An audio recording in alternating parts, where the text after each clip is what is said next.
2019లో నాకు Vestige opportunity వచ్చింది. అప్పుడు నాకు నా డ్రీమ్స్ కూడా ఫుల్ఫిల్ అయితే అనే ఒక చిన్న ఆశ నాకు కలిగింది. నేను స్ట్రాంగ్గా డిసైడ్ అయినా వెస్టీజ్లో నేను ఏదైనా సక్సెస్ నేను తీసుకుంటా అని చెప్పేసి నాకు స్ట్రాంగ్ డ్రీమ్, నాకు ఆ డ్రీమ్ నా లక్ష్యం ఒకటే కనిపిస్తుంది. ఇంకా నాకు ప్రాబ్లమ్స్ ఏం కనిపించలేదు.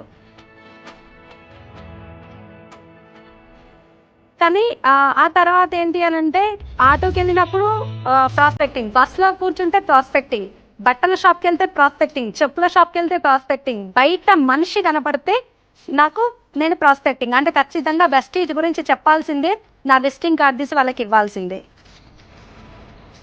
అప్పుడు 3rd month 9th రోజు వచ్చిన ఇన్కమ్, ఆగస్ట్లో నా ఇన్కమ్ 15,251 రూపీస్ నేను చూడడం జరిగింది.